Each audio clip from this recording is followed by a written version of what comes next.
The broadcast is now starting. All attendees are in listen-only mode. Hello everyone, welcome to the Windward Basic AutoTag training for this month of April.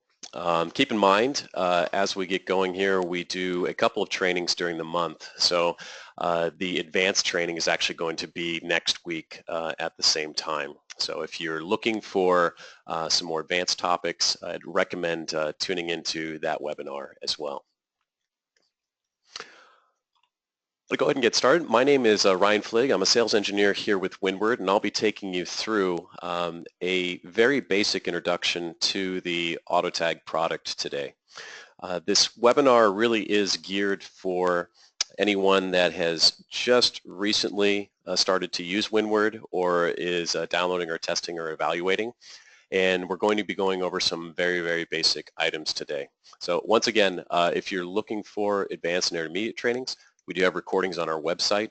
You can certainly, if you contact us at support, we can give you links to those, as well as we are recording this session. So if there's something that you feel that you may have missed as we're starting to go through explaining some of the different items of our product, don't worry, it'll be recorded and you'll receive a follow-up copy of the webinar. We can also provide these slides upon request as well. A quick note, we are presenting with the GoToMeeting interface. So if you, the audience is muted. So if you do have questions, feel free to click the hand icon as I'm going through the presentation. I'll glance over and take a look as I go. If there's questions that I can answer at that point in time, I'll stop and do that. If there's a question that's better suited till we get to the end of the presentation, we will have a Q&A session where we can have an open forum. So keep in mind, please, if you do want to ask a question, please type your question into the questions box. That way everybody gets a written copy of what your question is, and then we will give written responses as well so they can be shared with everyone after the webinar. Okay. A little information. This is, once again, the basic introduction to AutoTag training. And my demonstration environment is a Windows 10 64-bit system. I'm also working with Office 2016 64-bit version. And I'll be demonstrating with our latest version of AutoTag 15.1.69. For those of you that are not familiar with the versions of Office that we support Office 2007 all the way up to 2016. So keep that in mind. If you're running a different version of Office, things may look a little bit different if you're not using a ribbon-based version, but generally things operate the same. Another note, I am using a 64-bit version of Microsoft Office. You can install a 32-bit version on a 64-bit version of Windows. The reason that we use a 64-bit is the 32-bit version of Office only allows you to use 2 gigabytes of RAM on your desktop. If you have a 64-bit version, it allows you to use all the available memory on your desktop. So we find it runs a little bit more efficiently if you're running in the 64-bit. If you only have a 32-bit, not a problem. It will still run just fine. It's just we have more resources to draw from if you are running 64. Okay, our agenda today, we're going to talk a little bit about the AutoTag product, kind of how it was developed and how we got to where it is today. In doing that, I'm going to show you how to navigate through the AutoTag environment once it's installed in Microsoft Word, Excel, and PowerPoint. At that point, we're going to start working with creating a simple template. And we'll show building a template from scratch, and we're going to be doing that using pods. And we'll be explaining a couple of the different things that go into that. At that point, we're going to start discussing the SQL and the XPath wizards and kind of how they differ in between. After that point, we'll be moving forward into what we call our forEach and our out tags. These are two of our most commonly used tags, and they're very versatile in the features that they offer. And so the goal is to go through a broad overview of what those features offer. Keep in mind the intermediate training does go into a little more detail on those forEach and out tags and the different variety of features that they do offer.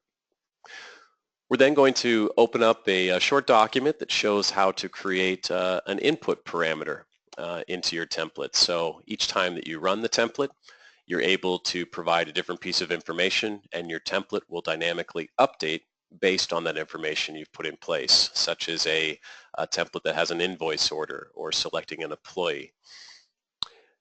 At that point, we're going to do a little bit of discussion about generating a report or a document, some of the things to kind of watch out for. And then I'll be bringing up the different support options that are available from Windward. So let's go ahead and move into the AutoTag Manager interface. So AutoTag comes with two different tabs, and I'll be showing this in just a second, but I'd like to give a general overview before we start. You'll see that the AutoTag Manager tab is what I have displayed here first. This is a tab that you probably won't be using so often, but it's very critical when you're first starting to build a template. The main reason is this first section here, the Data tab. This is really where you get connected to your data sources or wherever your data is stored.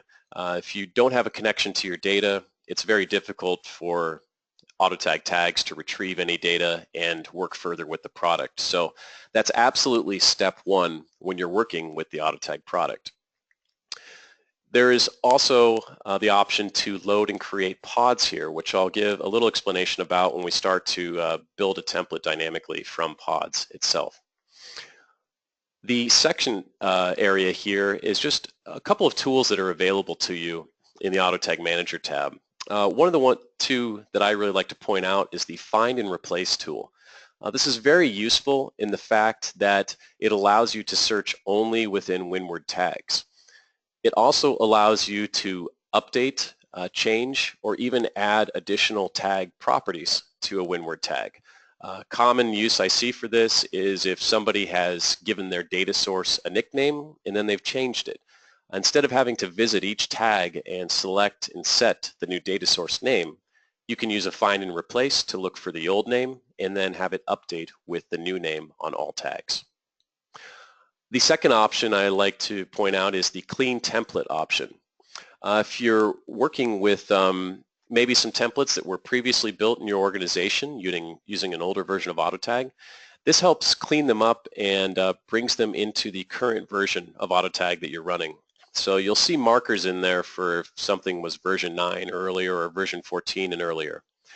The main thing that we see this being used for is if you have set nicknames for your tags. And in the older versions, it wasn't set specifically, although it looks like it's set in the template. This will scan through, it will clean up all of the selects inside of your tags, it will set all the nicknames properly, and it will also add our new color coding feature that we introduced in version 15. So all in all, it brings your template up to date, but it also makes it much easier to identify your tags using that new color coding.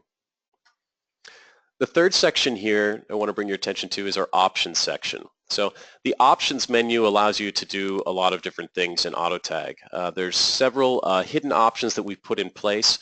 One that we've added more recently is a output to an Office-based PDF instead of using Windward's native PDF generation. We find that there are some templates that make use of a lot of different images and drawing objects that will give you much more exact output if you're utilizing some advanced Word features. The other options is the About tab, and this is very nice in the fact that it'll tell you what version of Office you're running and what version of AutoTag you have installed. If you need to submit a support request, we'll oftentimes ask you for two pieces of information. One is the version of Office you're running and then the version of AutoTag that's installed. But we'll also ask you for your license information and your license key. So that can be retrieved just by clicking on the license menu and copying and pasting from there. The last section is our Getting Started guide. And this is a small window that appears when you first open up AutoTag for the first time. And there is a small checkbox that you can select so it doesn't appear each time you open Word. But we do find it helpful because it does provide you with some step-by-step tutorials, the quick start video, as well as a variety of samples, many of which I'll be using in the demonstration today. It also provides a link to our Windward tutor, And the tutor is a very nice help resource when you're looking at reviewing and learning AutoTag. So it's a website that allows you to show short clips of exactly each one of the operations. If you need to insert a tag, edit a tag, connect to a data source. Many of the things I will show you today in this demonstration are built out in individual steps in the Windward tutor. So it's a nice way if you need to review or you want to take a self-guided instructional tour of the product. The tutor is your guide. The second tab, which is located right next to the AutoTag Manager tab, is where you'll be spending the majority of your time. A couple of the six main sections here, I just want to go through and point out some of the more prominent features. First and foremost is this data section here. So once you're connected to a data source, you're able to do a wide variety of things within the AutoTag product. First, the data bin will automatically launch as soon as you connect to a data source. That will appear as a pane on your right-hand side, as we'll show in a demonstration shortly. And accompanied with that, as you start inserting tags into your document, we have a new feature that we put in place called the Windward tag tree. And that gives you an outline view of all of your Windward tags, as well as logic. So if you have if conditional tags or switch conditional tags or some forEach looping tags, it will show those and you can collapse those in your document. Plus, we do show the query and the properties of each tag in a small box down below. So it allows you to visit a tag directly within your document just by clicking on it. And then you can see all of the properties at a glance with that tag. It's very, very useful if you're working with a lot of tags in an existing document and you need to cycle through and change things quickly. You can use the previous to next buttons when the tag tree is open. In the tag section here, as I've already alluded to, this is navigation of your tags and then editing of your tags. This is where you'll actually insert tags into the document. So when you have a current tag selected, as I have an out tag selected in this particular screenshot, you'll be able to see what type of tag it is. If a tag is not selected, you'll see a drop-down menu that shows all of our different tags that are available. We highly recommend, if you're going to be adding and removing tags from your document, to use the select tag and delete tag option. What that does is it will ensure that when you remove a tag from your document that you don't receive what we call phantom tags, where if you're backspacing, the text that displays the tag is removed from your document, but the actual tag data itself is still present. And sometimes when you run your report, you will get extra output generating where there isn't a tag present. The select tag and delete tag properties ensure that a tag is fully deleted from your document. In the third section, this is where you'll be working most frequently within the AutoTag tab. These are the tag properties. So as you visit a tag, you'll be able to access a couple of different items. One is which data source the tag is pulling information from. You'll also be able to assign data to a tag just by clicking on the data tree and selecting which item you want to retrieve data from. This is also location of the wizard. So this is the XML, JSON, or SQL wizard, depending on what type of data source you're connected to. If you need to see what a tag is going to return and input into your final generated report, the preview button will give you a small text preview of what the tag will evaluate as. So if it's a conditional tag, it'll show you true or false. An out tag, it will show you text or an image. If you're importing a document, it will also show you the document to be imported. The fifth area here is additional common properties that are associated with each tag. So we recently went through each one of our tags and we picked out the most commonly used fields that are set within those tags. And the nickname in this particular case allows you to set a text value, and this is what your tag will appear as in the document itself.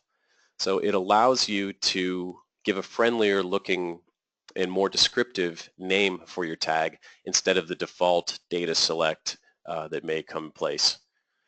The type is associated in this case with an out tag, but it allows you to specify the type of data that's being returned, if it's a number or if it's a date or if it's an image.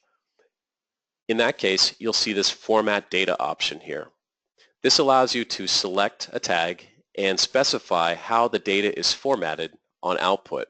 If you're used to using Microsoft Excel, this will look very familiar as we have modeled it very closely to Excel's Format Cells tab by selecting a currency, a date, any type of information that's returned. The next section is the output section. When your template's ready and you have your tags inserted and you want to start seeing what your document will look like once generated, you can select the output option. Now if you just click on the icon, it will generate your template in the previous report format used. So if you generated a PDF, it will once again generate a PDF document. If you want to change the type or choose a specific format, you can choose the down arrow and then select which type of format you want to generate. Lastly, on the AutoTag tab, we've also included just some quick links, again, to those help items, the Windward samples that ship with our product, our Windward wiki, our online documentation help wiki, and then the Windward tutor itself. Let's go ahead and start moving forward. What I'm going to do is I'm going to create a template shortly, and then we're going to come back to this slide and I'll start explaining how we use looping and lists in our document.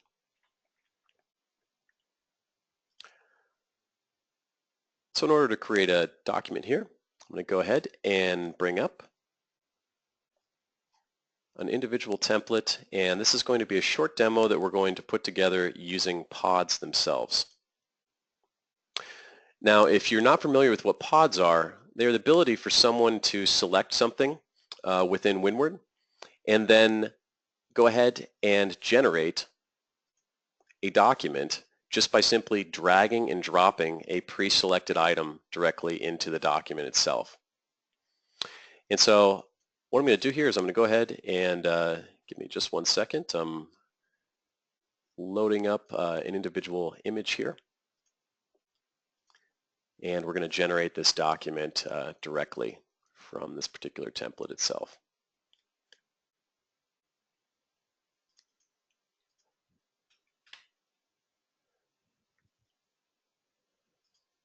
Okay, so this particular document that we have is just a simple insurance form that we have put in place here. There's a couple of things that are going on in this document. One, we are connected to our data sources, as I mentioned earlier. This is our AutoTag tab. On our data sources menu, you'll see that any recent data sources are attached to our documents itself.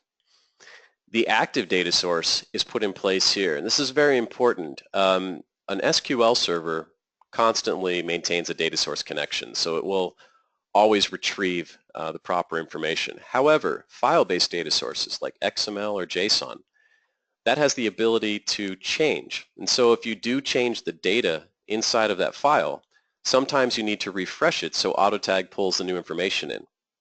So this is our redesigned connection editor. This is new for version 15 if you're not familiar with it.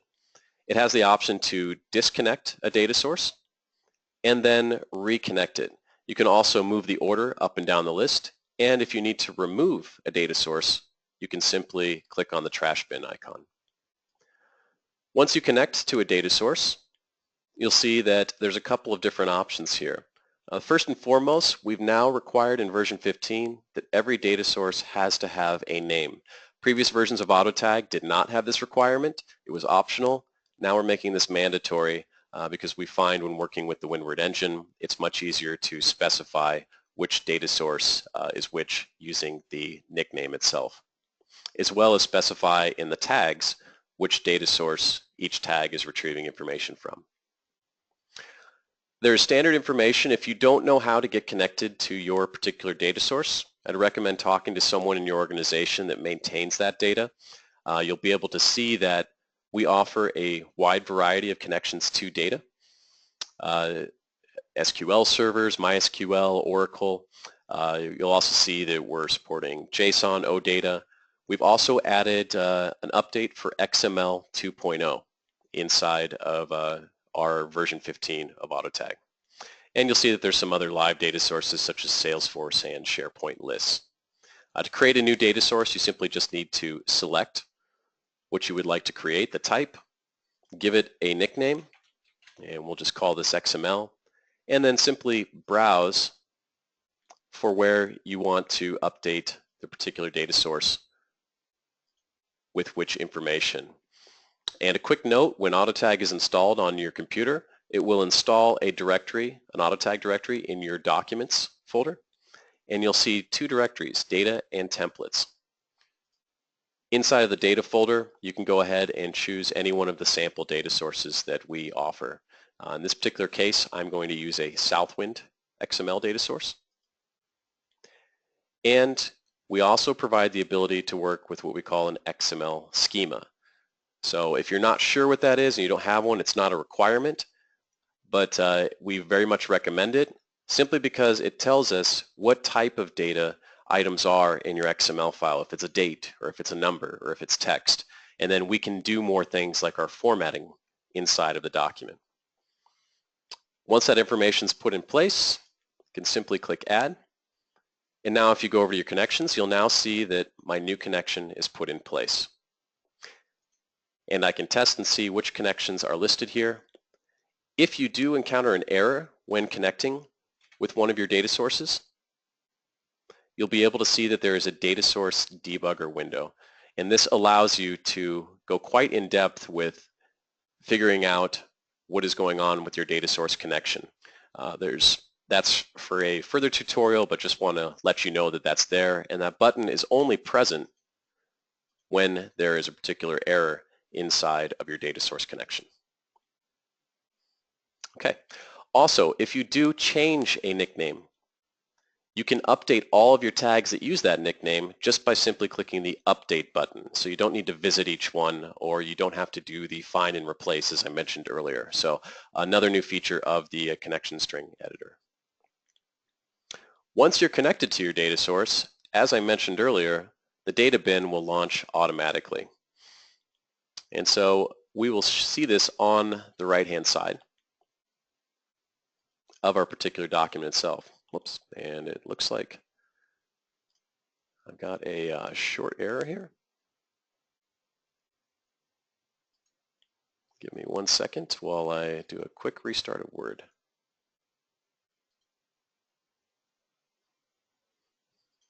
There we are. Okay, as I mentioned, when that data source is connected, you'll be able to see the data bins located on the right-hand side here. So it's very useful with the data bin. We've recently added a feature where if you need to see what type of data is returned, you can right-click and you can hit the preview the first 20 rows of data. So this gives you a nice view down below of what type of data is going to be returned when you're working through your data source. Now what I want to do is go ahead and generate this template, and then I'm going to recreate it by hand just by using pods. So we go ahead, we can go to the AutoTag tab, and as I mentioned earlier, if you just click the output button, it will use the previous one, but if you want to select the different output types, you can select from the drop-down menu here. So I'm going to go ahead and generate to quick output of docx. And what you'll be able to see is the final generated template is listed here. You may see some additional lines in the report. That is simply a feature of Microsoft Word. It helps us. You see that we're using some borderless tables to help create our layout. That's something that we use quite common within our product because it gives very exact positioning when you're trying to place items that aren't just simply text going line after line in your document. If you want to turn those off, you can go to the Table Tools when selecting the table, Layout, and turn the View Grid lines off. So there's a couple of things going on in this template here, and I'm just going to put them side by side so we can kind of investigate. What you'll be able to see on the right-hand side is we do have some templates that are in this template. We have a couple of tags that are listed here. We're doing a couple of different things. We have some conditional tags where we're checking if there is an address line 2, we'll print it. If not, it's going to be ignored and it'll be completely removed. Same thing here for the producer's address in this particular report. You'll also notice that we're using a couple of other tags here, such as a signature tag. And so this is bringing in an image and it's placing that signature when the document is generated. And so that can be dynamic and changed at any time. You'll also notice that we're able to work directly within headers and footers inside of the document. So we have Windward tags that are being used as well as normal text.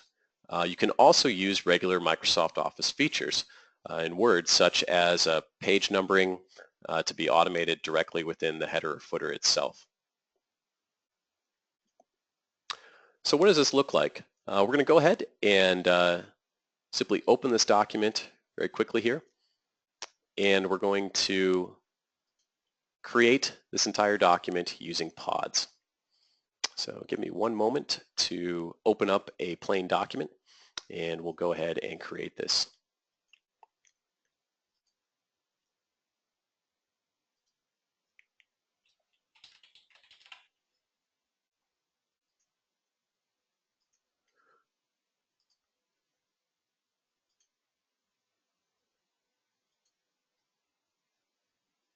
So inside of this particular document itself, we're going to go ahead and generate a couple of pods as we drag them into the report.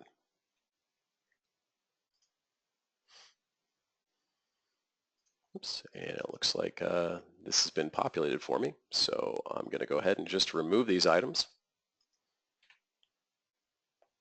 very quickly and show you how I created these from scratch.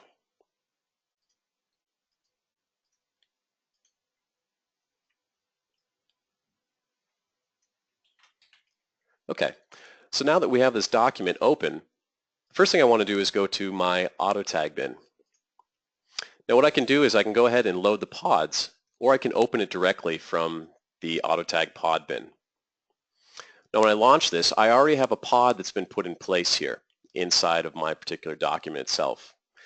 If you want to add a new pod file, you can do that by simply clicking from the pod bin and hitting add local, or you can add a global pod. Global pod allows you to specify a file that will always be available when you open your document up, any document in Word, or you can add a folder that would have multiple pod files. So this is great when you're sharing pods between people in the document. So one nice thing about pods is if a pod makes use of a data source, which you'll see we have an SQL data source here, we'll go ahead and automatically connect to that when we insert a pod in the document. So I'm going to go ahead and rebuild this document directly just by double-clicking and inserting these items directly into the report itself. We'll go ahead and insert our header and footer. And then at this point, I'm going to insert a title of the document. And I'm going to insert some address information for that title. And that's on purpose. I'm going to show you how to update a pod in just a moment here. And we'll put some additional address info in here, as well as our details for our document. And lastly, the signature block. And so with inserting a couple of items, pods are very powerful because they allow you to create pre-built items that can include Windward tags or regular text directly within the document itself. It also makes it very easy to share the pod file. So if somebody is simply working on a document and they need a dynamic element inserted, they can insert that item just by dragging and dropping a pod directly into their document itself. There's also an option in the AutoTag Manager Options tab that allows you to change under the Advanced section the way AutoTag looks. And you can change this to a pods only mode. So this way, somebody that's working with AutoTag only has the ability to insert and evaluate pods. However, they don't have the ability to insert or create tags. So this is useful if you have someone that really wants to take advantage of everything the product has to offer, but they may not necessarily have the time to learn how to use every different feature in AutoTag. They can simply drag and drop a pod block in their document, run the report, and they're on their way. So let's go ahead and we're going to generate this document again. And then I'm going to make a quick change to one of the existing pods, save it and update it.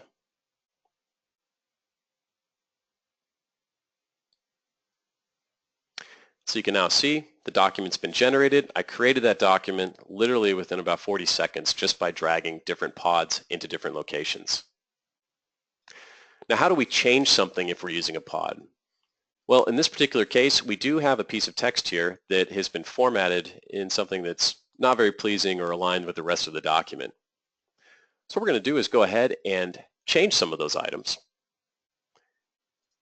And we're going to change these fonts to something that looks a little bit more in line with the rest of the document itself. And we'll change that maybe to an 11-point font. Now at this point, I've updated what the rest of the document is set for.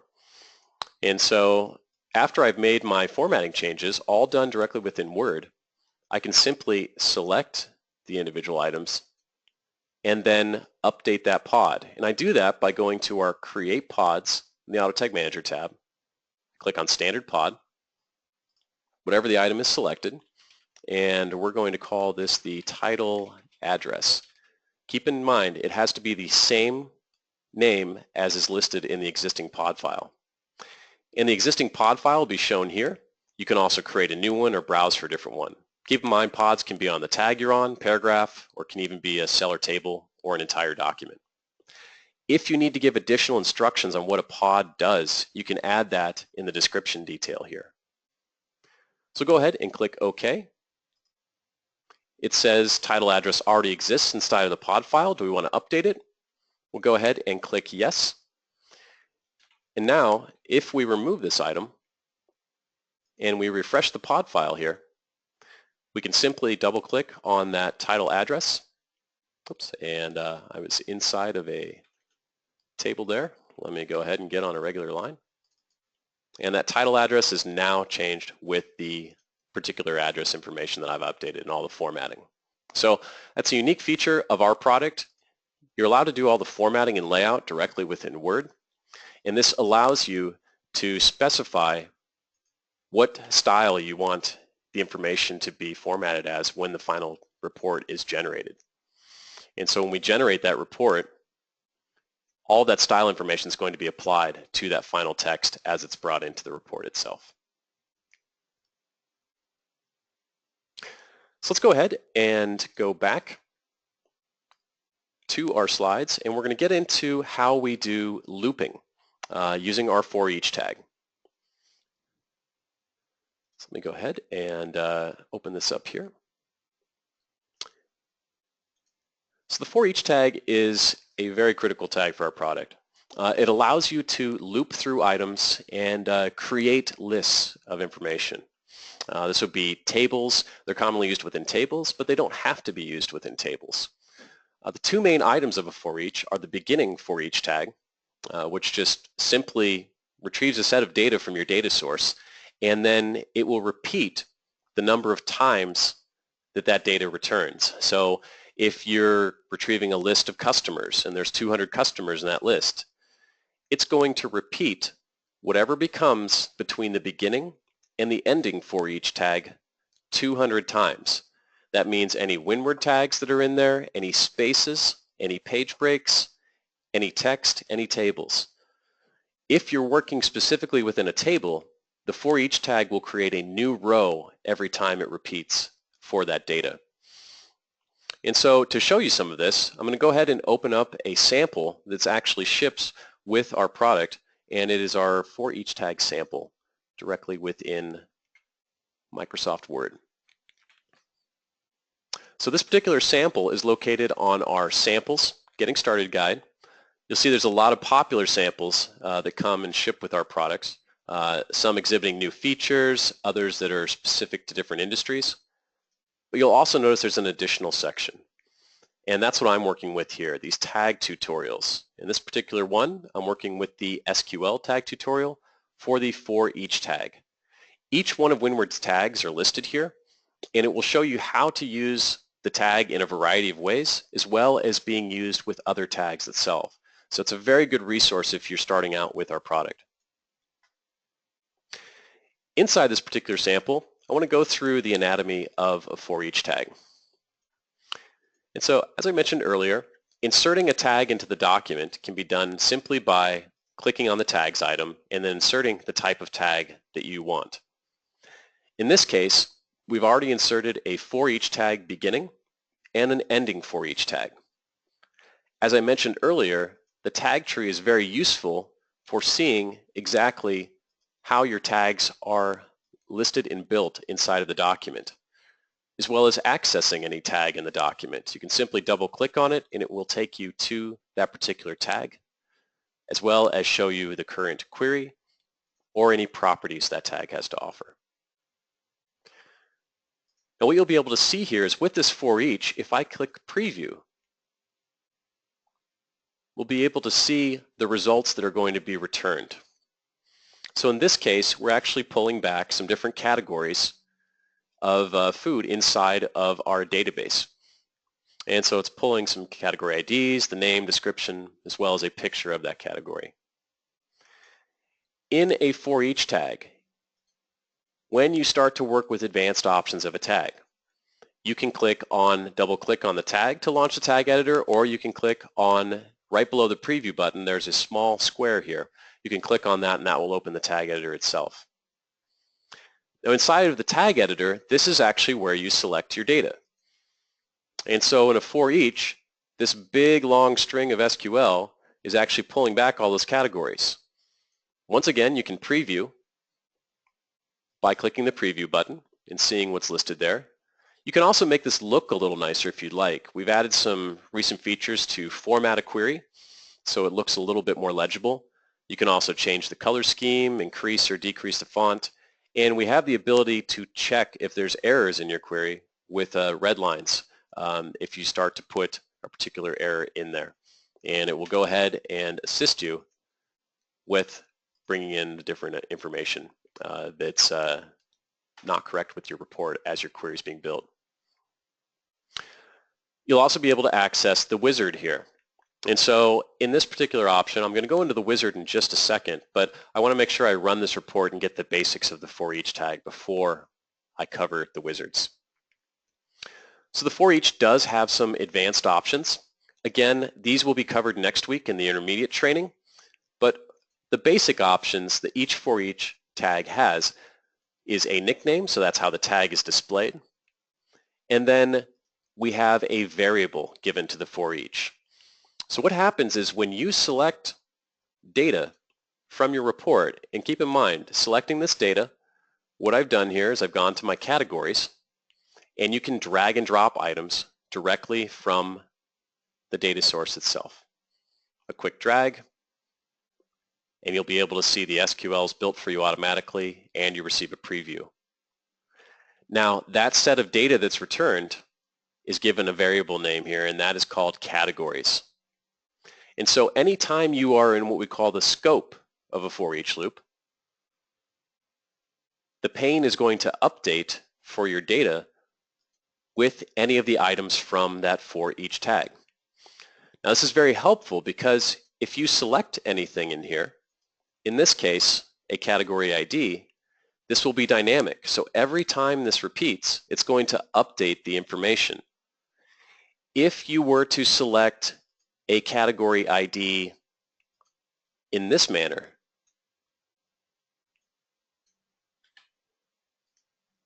you're going to receive the same value every single time the forEach repeats. So instead of seeing 1, 2, 3, 4, you're going to see 1, 1, 1, 1 on all of the rows of data that are returned.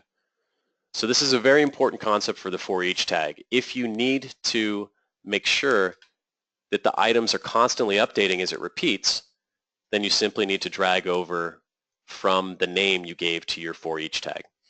And that's what's going on here. And you'll now see these items update dynamically. So when we print this report, it's going to go ahead and print out the number of each category, followed by a space, a dash, a space, and then the category name. This is very important because, as I mentioned earlier, anything that exists between a beginning and an ending forEach tag is going to be repeated the number of times it retrieves its data. If you're not sure how many times it's going to retrieve its data, you can simply preview inside of the result here and you'll see how many rows. So it will repeat 8 times. Another feature is turning on the paragraph formatting in Word. This will show you all of the hidden symbols for spaces and carriage returns and page breaks. This is very helpful in trying to figure out where spaces are being generated. So let's go ahead and generate this report.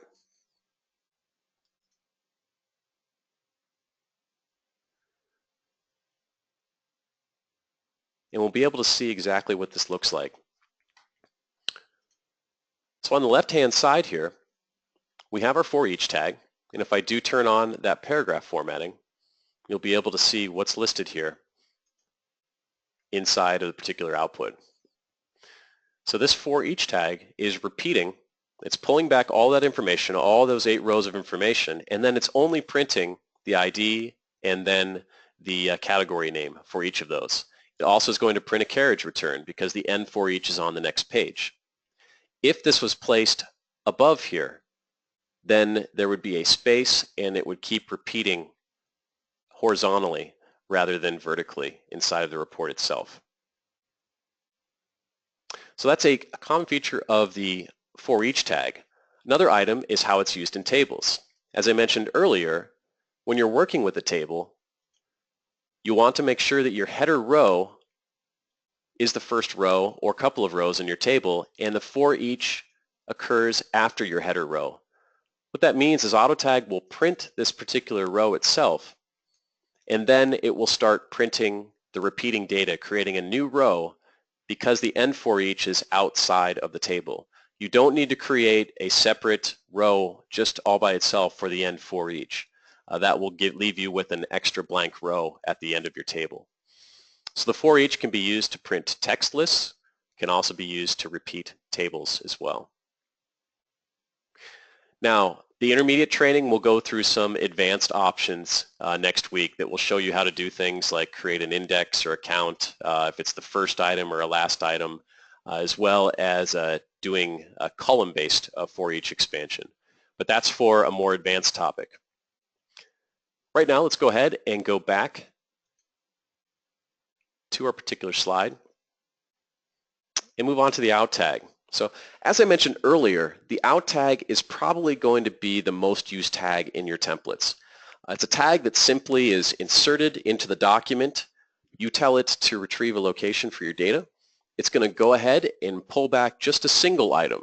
So keep in mind, if you are wanting to print more than one item with an out tag, you'll need to use that out tag with a forEach.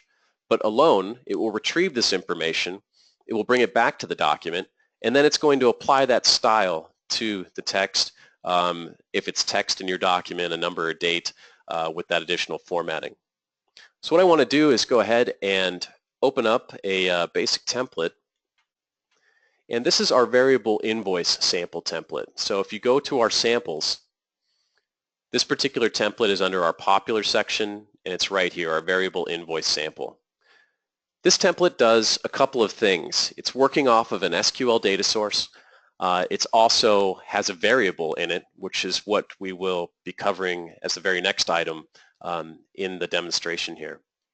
So what you'll be able to see is in this document, we do have a couple of things that are working in this invoice. And one of the particular items is an out tag here.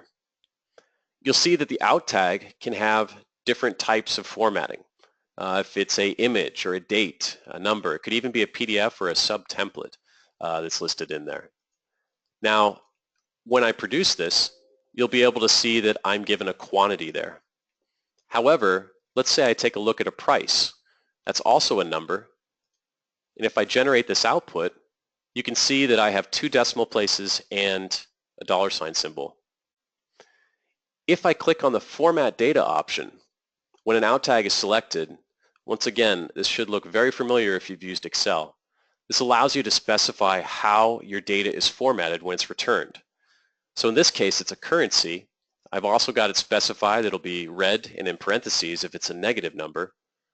I can specify the system default for a symbol, or I can specifically assign a currency symbol to it.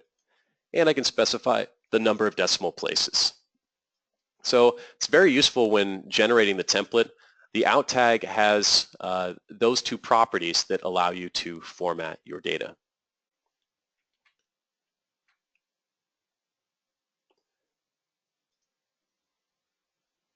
Next, we're going to go into the SQL, JSON, and XML wizards. A couple of things to keep in mind. SQL allows you to do sorting of your results, ascending and descending. It also allows you to filter your results very, very well. So you're able to mix and match data, and it really doesn't matter how your SQL data is structured. We're generally able to pull and organize the data in a way that you would want. This differs when you're working with XML and JSON data. Keep in mind that both XML and JSON, they use XPath and JPath query languages, and they're also able to sort in both directions. But the one thing that's very different is selecting what we call the root node of your data. And so depending on how you actually select what you select in your data, you're only going to be able to see what is below that area. So if you need to, with our XML and JSON wizards, walk back up your data tree, you can do that if you build the query by hand, but using the wizard, your root node is very important when you select it because you'll only be selecting and filtering on items that are below. And keep in mind, the XML and JSON selection wizards are very, very similar. They do not differ as much as the SQL. So let's go quickly and take a look at what those wizards look like. So I'm going to go ahead and move back to my SQL-based template here. And when I'm selecting my data, I'm going to go ahead and use what we call this order query tag. And so what we have listed here is a very big SQL statement, but we don't need to know SQL at all when we're building this. We can simply use our wizard to start selecting the data, and you can do that by selecting a tag and selecting the wizard button. What this allows you to do is your data is on the left-hand side, your operations are in the middle, and then your preview of your data is on the right-hand side. So in this particular case, maybe I want to pull back some customer information. Maybe I'd like to have a company name and then the contact name. You'll notice as I pull in each different item, I'm immediately given a preview based on the data that's returned. Now let's say I want to sort, or in other programs, this is actually called grouping. So first, if I want to sort by the country, I can drag that into the sort area, and you'll now see that my data is sorted from A to Z. I can change that simply by clicking on this and sort Z to A as well. Now let's say I have multiple customers in a single country. Maybe I want to sort alphabetically on each of the customers additionally. To do that, I can simply go to the company name and drag that below the sort order. And if I drag this up here, we'll be able to quickly see that I'm sorting by country, and then now in each country, all of the particular company names are sorted alphabetically as well. Now the last part of this is creating a filter. So I don't want all of my customers, and that's where I can select what item I would like to filter. In this particular case, I'm going to go ahead and filter by a country first. And we have different options. If it starts with a certain letter, if it contains letters or characters, if it's like a certain value, if it does not contain the opposite of each one of those. We also have if it's equal to, if something's in a list, or if it's a blank value. That's what we call a null value. In this case, I'm going to go ahead and set it to something directly. So let's just say Brazil for the moment. As soon as I enter that in, the value is immediately filtered. And if I want to add another filter, I can simply click below and start adding continual filters as I am selecting the different items here. So let's say our contact names. And we can say our contact name that starts with, and we'll take a look here. Let's go ahead and say contact names that start with A, because there are two in there. or 3 rather. And so you'll see I was able to filter with Brazil or contact names that start with A. You'll also be able to see all of the conditions have to be true. So it's only going to return the items that meet each one of these conditions, or I can select any. And that means it's going to return any country that starts with Brazil. It's also going to return any contact name that starts with an A. So this is kind of an and or an or. And you can create groups, different groups of logic. So if you need to filter these items, you can get very complex data sets back when you're selecting your data. Now the last item that I want to show you is taking a look at actually filtering a particular variable. And I'm going to go ahead and drag an order ID in here. What you'll see is many customers have multiple orders that are listed in here. Now I've already created a variable in my document. And to make use of that, I can simply select what I want to filter on, my order ID, and I can say where it's equal to, and I can put a particular value in here, say 10652, and I need to go where all of the conditions are true. There we go. But if you want to make this dynamic every time you run the report, you can see the parameter order is there, and I'm going to show how I created that in just a moment. In this particular item, I'm going to remove a couple of the earlier filters simply because this particular order that I have set up is based on another country. And so this allows you to filter every time you run your report by adding an order number in. The last thing I want to bring to your attention is if you're working with SQL, it built all of that complex SQL for you and you didn't have to write any of it. It also knew that when we pulled items from different tables, how to connect and join those tables. If you need to join these manually or you need to talk to your DBA about how to do that, you can do that as well by selecting manual joins. But more often than not, you're going to be able to write pretty complex queries, and AutoTag will do the work of looking through your schema and mapping the correct table paths. So that's how you kind of select and filter data within the SQL wizard.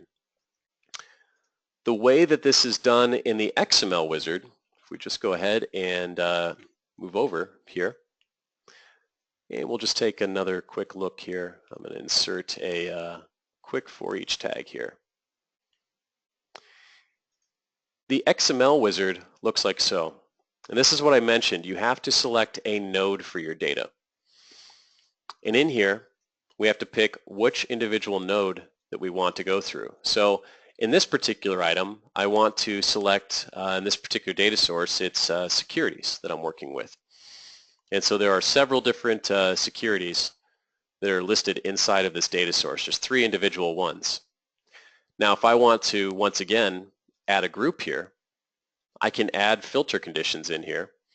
And let's just say we'll add a filter condition where the security type equals a certain value. And so the ticker, as we're specifying here, we can say that it's equal to WoodGRV. And once again, that is the only security that appears in my filter.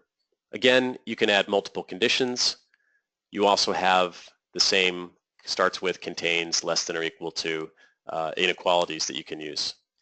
If you need to add a subnode to return information afterwards, so I've filtered on a node that's higher up in my tree, but maybe I want to add another node that's lower, I can go ahead and click here to add an additional node. And so if I just want to see the different assets of the security, then I can specify that down below. And once again, I can use more filtering. But again, I'm only filtering on this single security Woodgrove, and then I'm showing every one of the additional assets that's associated with that security. Ordering, once again, you can select by picking a different node. Keep in mind, I'm only now, because I selected a subnode, able to work with the items that are at that node level or below.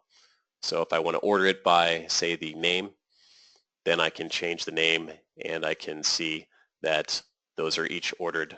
As these are numbers, they're in increasing order.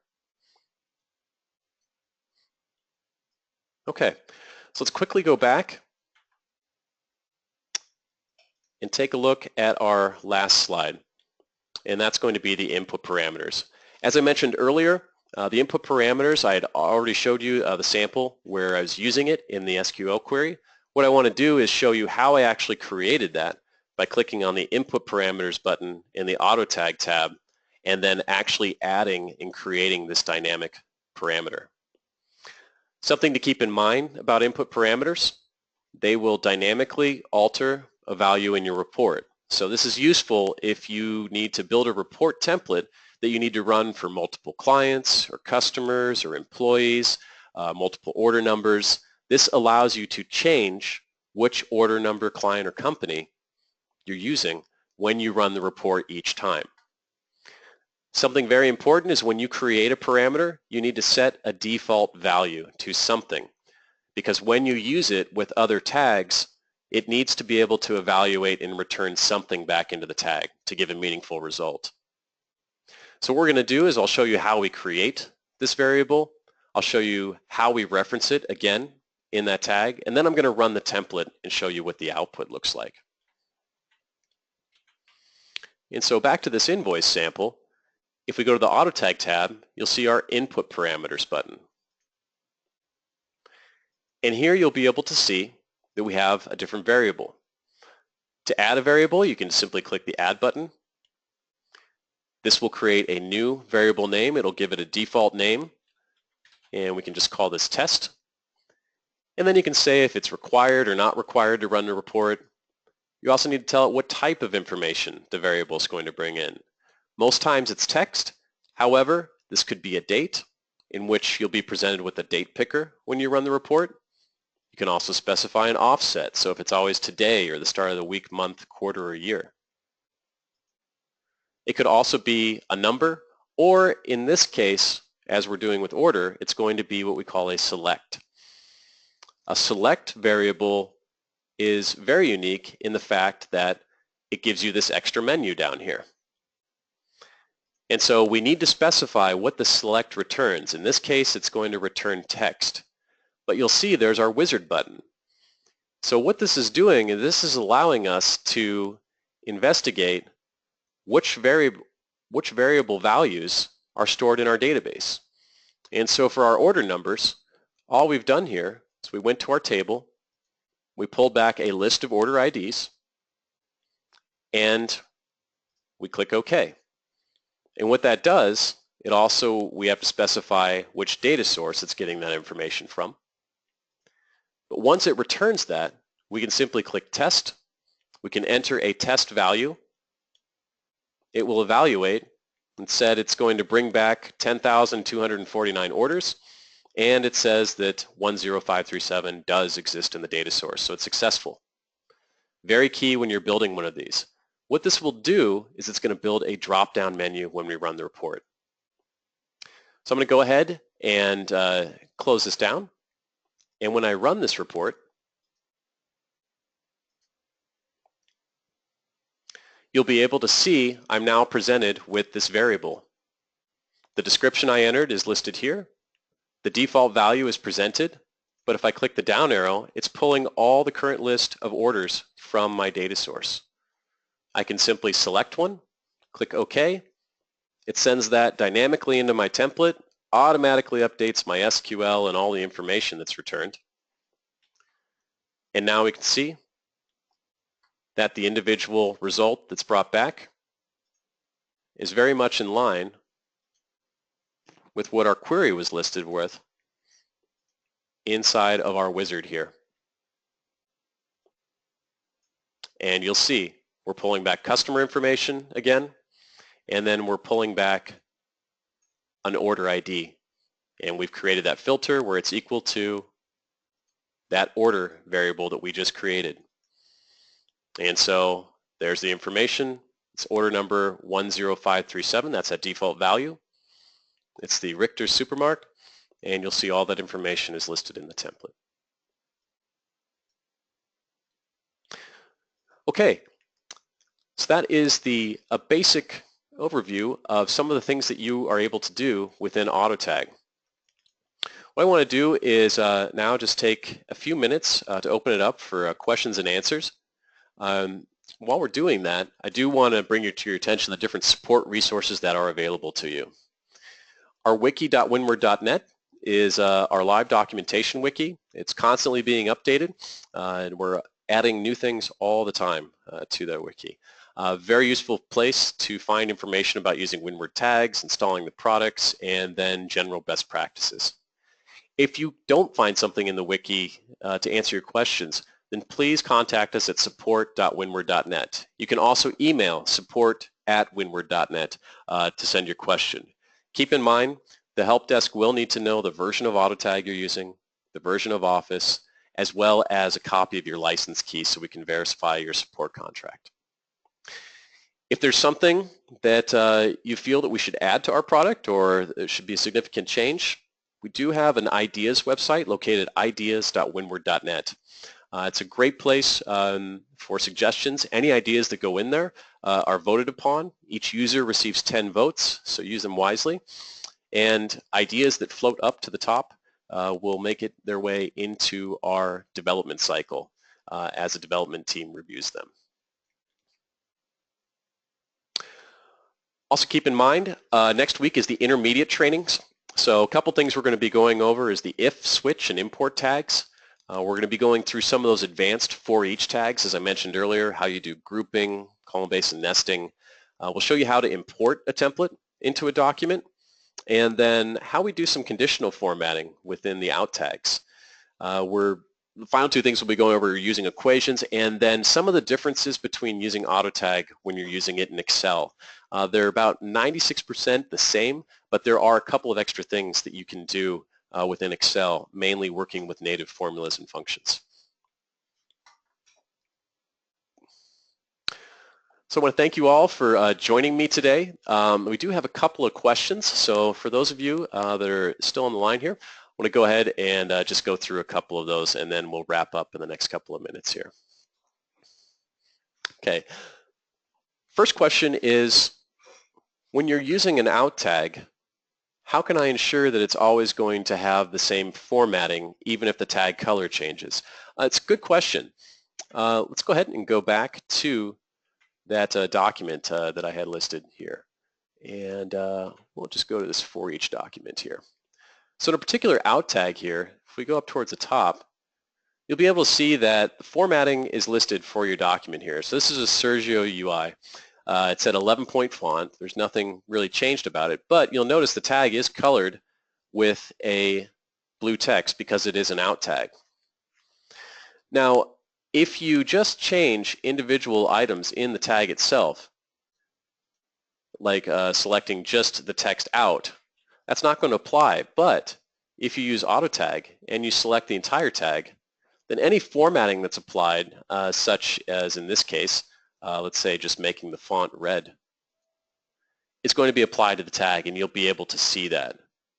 Now, keep in mind, if you do edit this tag by launching the tag editor and saving it, you'll notice that the out tag is moved back to its blue text. However, the surrounding brackets, the beginning and ending, have changed to that style.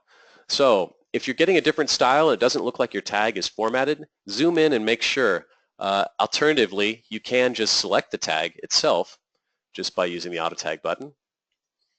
And you can use Office's Word's clear formatting option. And that will remove all formatting from the tag. You can simply open it again and save, and you'll be able to see that blue text is highlighted. Keep in mind, you can also use the tag formatter or the format painting option. So if you want to specify a format like a previous tag, you can click on the format painter, simply drag that over here, and it will appear just like the other text that's listed there. Good question. Another question is, in my forEach, how do I get it to skip data? Commonly in the forEach, you only want to return values that you actually want to print in the report. This is a big concept we try to get across to anyone using the product for the first time. However, in the forEach itself, and this will be reviewed in the intermediate training next week, there's an advanced section and there is a step. So if you need to go to every second value or every eighth value, you can enter that there. And this allows you to step through 8 records at a time or 2 records at a time. Okay, we've got one more question here, and then I'm going to go ahead and close out the webinar. So the question I have is, for an input parameter, do I always have to make it a select input parameter? No, you don't. If you take a look at that previous document that I had, if I just open it real quick here, we'll be able to see,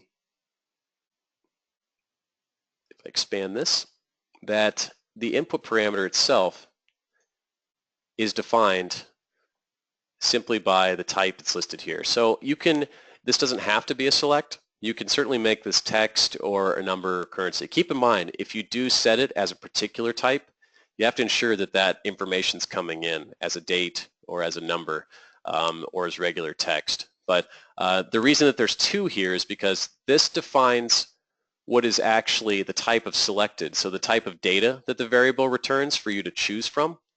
And then whatever choice you make, this defines how the data is formatted from what you've chosen. So we've got that drop-down list of order numbers. If I have this specified as text, when I pick an order number like this 10537, it'll format it as text. If I set it as a number, then it will be formatted as a number, and I can use those advanced formatting options using the Format button inside of AutoTag. Okay. Well, thank you everyone very much for participating in the basic AutoTag training. Please join in next week for the intermediate training, and we look forward to seeing you then. Take care.